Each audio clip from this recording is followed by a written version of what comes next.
नमस्कार बंधुओं, मैं मनोज श्रीवास्तव आज आपके समक्ष एक महत्वपूर्ण विषय पर विचार करने के लिए उपस्थित हूँ। विषय है जीवन में क्षमा का महत्व। बंधुओं, यह जीवन एक संघर्ष है। जीवन एक परीक्षा है। प्रतिदिन हमें उन तमाम परिस्थितियों से, उन कठिन परिस्थितियों से, उन विषम परिस्थितियों से, कुछ अच्छी परिस्थितियों से भी प्रतिदिन हमें संघर्ष करना पड़ता है, लड़ना पड़ता है, एडजस्ट करना पड़ता है। ऐसी स्थिति में हमारे मनोमस्तिष्क पर कभी कभी क्रोध का समावेश हो जाता है।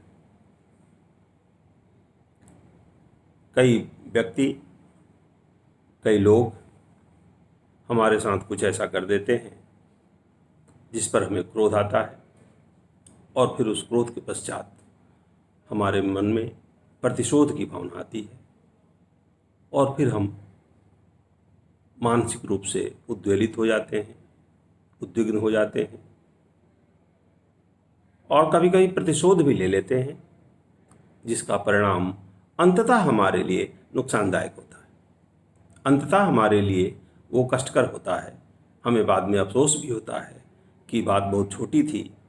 यदि हम क्रोध नहीं करते, यदि हम उसे क्षमा कर देते, तो शायद हमारे लिए भी वो ज़्यादा अच्छा होता। तो क्षमा का हमारे शास्त्रों में बहुत महत्व है। हमारा भारतीय दर्शन जीने की कला सिखाता है। जीवन की कठिन परिस्थितियों को, विषम परिस्थितियों को, उनसे कैसे निपटा जाए, इसके संबंध में हमारा मार्गदर्शन करता है। मेरा उद्देश्य भी यही रहता है कि भारतीय पद्धति से, भारतीय दर्शन, भारतीय विचारधारा का हम अध्ययन करें और उन्हें अपने जीवन में लाएं, उन्हें अपने जीवन में उतार कर देखें, और कठिन से कठिन परिस्थितियों को हम बहुत सरलता से निपटा सकते हैं यदि हम भारतीय दर्शन, भारतीय पद्धति, भारतीय शास्त्रों में वर्णित तरीकों का अध्ययन करते हैं और उन्हें अपने जीवन में अपनाते हैं। तो क्षमा भी एक बहुत महत्वपूर्ण चीज है। कहा गया है हमारे यहाँ कि धर्म के 10 लक्षण हैं। धृति क्षमा, दमोस्तेयम, शौचमिंद्रिय निग्रह, धीर विद्या, सत्यम क्रोधो, दशकम धर्म लक्षणम। धर्म के 10 लक्षण हैं। धृति धैर्य, क्षमा दम यानी दमन, अस्तेय चोरी न करना, शौच पवित्रता, इंद्रिय निग्रह बुद्धि, विद्या, सत्य क्रोध नहीं करना, ये 10 लक्षण बताए गए हैं।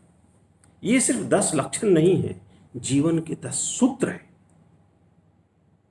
यदि हम इन चीज़ों पर आत्मनियंत्रण कर लिए, यदि इन चीज़ों को हमने स्वयं के अंदर अपना लिया, अपनी दिनचर्या में शामिल कर लिया, अपने जीवन में शामिल कर लिया, तो बंधुओं हमारा जीवन अत्यंत सुखद, परोपकारी तथा उत्कृष्ट कोटि का हो। तो हमारे दर्शन में क्षमा को बहुत महत्व दिया गया है। क्षमा के बारे में, आखिर क्षमा क्या है, हमारे यहाँ परिभाषित किया गया है। एक एक शब्द की परिभाषा भारतीय दार्शनिकों ने, भारतीय विद्वानों ने किया है। तो रामानुज क्षमा को परिभाषित करते हुए कहते हैं, क्षमा पर निमित्त पीड़ानुभवे अपि परेषु तम प्रति चित्त विकार रहितता। दूसरे से आपको पीड़ा प्राप्त हो रही है, किंतु उसके प्रति आपके चित्त में कोई विकार नहीं पैदा हो, उसको क्षमा कहते हैं। चित्त विकार रहितता, चित्त विकार से आप रहित हो, यह बहुत कठिन काम है। यदि किसी से आपको पीड़ा का अनुभव हो और उसके बाद भी उसके प्रति आपके चित्त में कोई विकार नहीं उत्पन्न हो, यह बहुत श्रम साध्य है, इतना सरल नहीं है। किंतु हमें यह समझना आवश्यक है कि आखिर हमें इससे लाभ क्या है और हानि क्या है। हो सकता है हम बलवान हों, हम सशक्त हों, हम प्रतिशोध ले सकते हैं, लेकिन उसका परिणाम क्या होगा? उसी प्रकार से हो सकता है हम अशक्त हों, असमर्थ हों, कमज़ोर हों और हम प्रतिशोध लेने की स्थिति में नहीं है, फिर उसका क्या अर्थ होगा? कैसे इन दोनों परिस्थितियों से निपटा जाए? तो कहा गया कि क्षमा बलम अशक्तानाम शक्तानाम भूषणम क्षमा। अशक्तों के लिए, असमर्थों के लिए क्षमा बल के रूप में है। किसी ने कोई गलती कर दी, अशक्त है, प्रतिशोध ले नहीं सकता है, क्षमा कर दिया तो उसके लिए बल का काम कर दिया।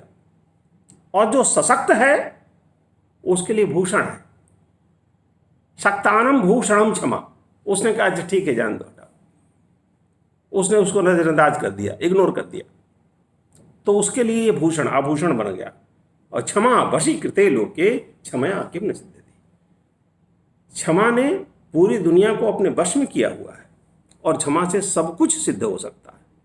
क्षमया किम न सिद्ध्यति, ऐसा कौन सा चीज है जो क्षमा से सिद्ध नहीं हो सकता है?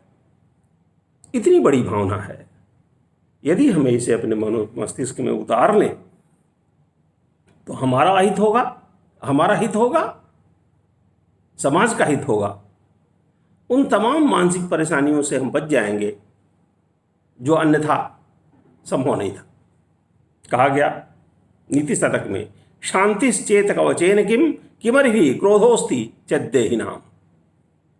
यदि आपके पास क्रोध है तो आपको दुश्मनों की कोई आवश्यकता नहीं है, और यदि क्षमा है तो किसी कवच की आवश्यकता नहीं। क्षमा आपकी रक्षा भी करता है। आपने देखा होगा, अखबारों में पढ़ते होंगे, छोटी छोटी बात पर किसी बच्चे ने 100 रुपये चुरा लिया, लोगों ने उसे इतना पीटा कि उसकी मृत्यु हो गई। कोई डोमेस्टिक सर्वेंट है, उसने कुछ चुरा लिया, लोगों ने उसको इतना प्रताड़ित किया कि वो मर गया। तो यदि हम इसको जीवन में उतारते हैं, यदि क्षमा कर दिया होता तो शायद ऐसा कुछ नहीं होता। तो ये बहुत श्रम साध्य है, किंतु असाध्य भी नहीं है। इसको किया जा सकता है, थोड़े अभ्यास की आवश्यकता है, थोड़ी बुद्धि की आवश्यकता है। कहा गया महाभारत में, अबुद्धिमश्रितानां तु क्षन्तव्यम अपराधिनाम नहीं सर्वर्थ पंडित्यम सुलभम पुरुषेण वै। महाभारत के वन पर्व में कहा गया कि अनजाने में यदि कोई गलती कर दे आपके साथ तो उसे क्षमा कर दीजिए। किंतु क्यों? इसलिए कि हमेशा बुद्धि पुरुष का साथ नहीं देती है। हो सकता है क्षण भर के लिए उस व्यक्ति के मन में कोई ऐसी बात आ गई हो कि उसने अपराध कर दिया, बाद में उसे भी पश्चाताप हो रहा हो। तो यदि हम उसका तत्काल प्रतिकार कर देंगे, छोटी सी बात पर हम उसे बड़ी सजा दे देंगे। आप देखते होंगे घटनाएं होती रहती हैं, छोटी सी बात हुई, गाली गलौज हुई, गोली चल गई और हत्या हो गई। यदि इन चीजों को इग्नोर कर दिया गया होता, क्षमा कर दिया गया होता, उस व्यक्ति के मन में ग्लानि होती जिसने अपराध किया है, आपके प्रति आदर उत्पन्न होता कि हमारी इस गलती की इन्होंने क्षमा किया, एक लज्जा का अनुभव होता और भविष्य में वह व्यक्ति एक अच्छे व्यक्ति के रूप में उभरता और आपके प्रति उसके हृदय में सदैव सम्मान बना रहता। तो समाज के लिए और व्यक्ति के लिए दोनों आवश्यक है। किंतु जब मैं ये कहता हूं कि क्षमा कर देना चाहिए, इसका तात्पर्य यह नहीं है कि कोई कितनी भी बड़ी गलती कर दे, कोई जानबूझ के गलती करे तो भी उसे क्षमा करना चाहिए, नहीं, इसका तात्पर्य नहीं है। हमारे शास्त्र कहते हैं, महाभारत के वन पर्व में लिखा है, अथ चेद बुद्धिजम कृत्वा ब्रूयस्ते तद बुद्धिजम पापान स्वल्पे पितान हन्यादपराधे तथा नजुम। यदि कोई जानबूझ के दोबारा आपके साथ गलती करता है और आपसे इस प्रकार का पश्चाताप करे कि हमसे गलती हो गई है दोबारा, तो उसे क्षमा नहीं करनी चाहिए, इसलिए कि उसने अनजाने में नहीं किया। किंतु इसका तात्पर्य यह भी नहीं है कि हमें कोई बहुत बड़ा कदम उसके खिलाफ उठा लेना चाहिए। यदि हम आज के लीगल टर्मिनोलॉजी की बात करें तो दो तरह के ऑफेंसेज होते हैं, नॉन कॉग्निजेबल और कॉग्निजेबल। आमतौर से जो बड़े अपराध हैं, संगीन अपराध हैं, वो कॉग्निबल माने जाते हैं, और जो नॉन कॉग्निजेबल हैं वो छोटे प्रकार के छोटे मोटे अपराध होते हैं। तो कहीं ऐसा ना हो कि हम इन छोटे अपराधों के लिए नॉन कॉग्निजेबल अपराध के प्रतिशोध स्वरूप कोई कॉग्निजेबल ऑफेंस कर दें। हमें देखना होगा, हमें विचार करना होगा। यदि ऐसा लग रहा है कि यह व्यक्ति जानबूझकर दुष्टतापूर्वक बार बार वही अपराध हमारे सामने कर रहा है, तो आप लीगल एक्शन ले सकते हैं। समाज ने सभी चीज़ों की व्यवस्था की है, न्यायपालिका है, पूरा क्रिमिनल जूरिस्प्रूडेंस सिस्टम है, वो आपके साथ है। कोई आवश्यक नहीं कि आप उससे बिल्कुल क्षमा कर दें, किंतु त्वरित रूप से आवेश में आकर, किसी अतिरेक में आकर यदि कोई हम जरूरत से ज़्यादा प्रतिशोध कर देंगे तो हमारे लिए भी जीवन भर पश्चाताप का कारण बनेगा।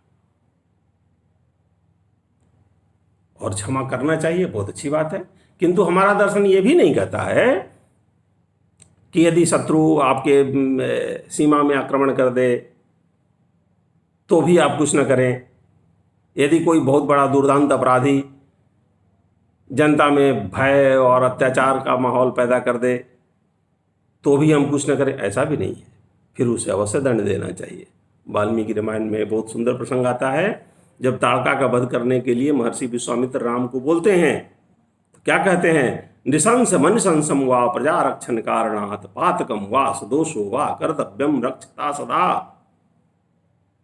क्षत्रिय का कर्तव्य है कि वो अपने लोगों की रक्षा करे, और कर्तव्य पालन में किसी का प्राण भी लेना पड़े तो उसमें संकोच नहीं करना चाहिए।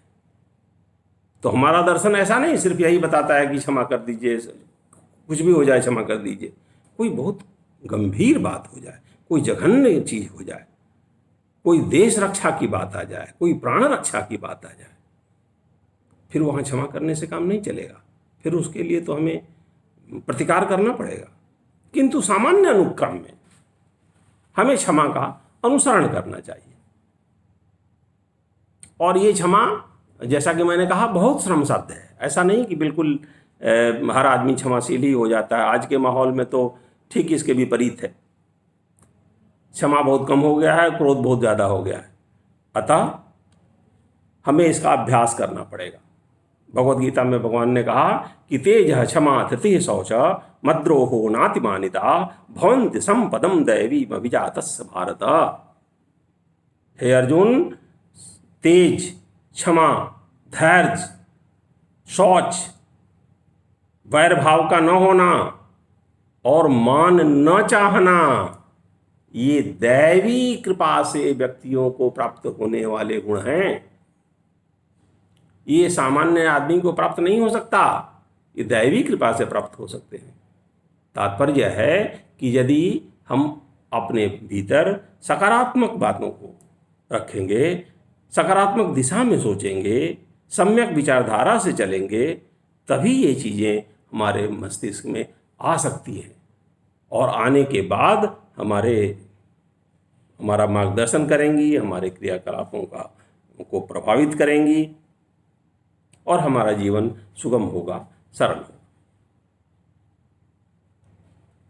और कभी कभी तो ऐसा होता है कि आदमी की समझ में नहीं आता, घटनाएं हो जाती हैं। आपने देखा होगा, एक बहुत सुंदर प्रसंग आपको सुनाऊंगा। विश्वामित्र परशुराम जब जाते हैं धनुष भंग के पश्चात तो बहुत क्रोधित होते हैं, राम लक्ष्मण पर बहुत क्रोधित होते हैं कि किसने ये धनुष तोड़ दी। आपको सब वो प्रसंग याद होगा। और जो भी आया वो मेरे सामने आया, फिर मैं उसका दंड कर दूंगा, और अपने फरसे पर हाथ फेरने लगते हैं, अत्यंत क्रोध में हो जाते हैं। तो रामचंद्र कहते हैं, लड़ाई की चुनौती भी देते हैं वो परशुराम। तो रामचंद्र जवाब में कहते हैं, विप्र वंश के अस प्रभुताई अभय हो यो तुम्हें डराई। कहते हैं कि यद्यपि क्षत्रिय कभी किसी चुनौती को अस्वीकार नहीं करता और सदा युद्ध के लिए तैयार रहता है, किंतु विप्रवंश की ऐसी प्रभुता है कि जो आपसे डरेगा वो अभय हो जाता है। अभय होई जो तुम्हें डराई, इसलिए हम आपका सम्मान करते हैं। तो इसका असर क्या हुआ? सुन मृदु गूढ़ बचन रघुपति के, उभरे पटल परसुधर मति के। जब ये गूढ़ बात उन्होंने सुनी तब उनका दिमाग खुला, उनको एहसास हुआ कि ये तो भगवान हैं। फिर आगे का प्रसंग आप जानते हैं, राम रमापति कर धन लेहु, खेचे उताप मिटे संदेहु, अदेत चाप आप ही चली गयहु, परशुराम मन विस्मय भयहु। तो फिर अंत में क्या कहते हैं? अनुचित बहुत कहूँ अज्ञाता, क्षम क्षमा मंदिर दो भ्राता। परशुराम कहते हैं कि मैंने बहुत अनजाने में बहुत अनुचित बातें कह दी, हे क्षमा मंदिर दोनों भाई राम और लक्ष्मण, आप हमें क्षमा करें। तो यदि गलती हो गई हो तो हमें क्षमा मांग लेने में भी कोई बुराई नहीं है। जब परशुराम क्षमा मांग सकते हैं, हम भी मांग सकते हैं। तो हमें क्षमा करना भी आना चाहिए और क्षमा मांग भी लेना चाहिए यदि हमसे गलती कोई अनजाने में हो गई हो तो बंधुओं, इस क्षमा रूपी गुण को हमने अपने जीवन में उतारना पड़ेगा। यदि हम इसे उतार लेते हैं तो हमारा जीवन सार्थक हो जाएगा। हम अपनी संपूर्ण ऊर्जा को किसी सकारात्मक दिशा में, किसी इच्छित दिशा में पूर्णतः लगाने में समर्थ हो सकेंगे। अन्यथा हम भटक जाएंगे। इन छोटी छोटी बातों से यदि हम विचलित हो गए तो हमारे जीवन का उद्देश्य सफल नहीं हो पाएगा। हमारे जीवन का उद्देश्य, जो भी बड़े उद्देश्य हैं, उन उद्देश्यों की प्राप्ति में हमें लगना चाहिए और छोटे मोटे अपराधों को हमें क्षमा कर देना चाहिए। धन्यवाद।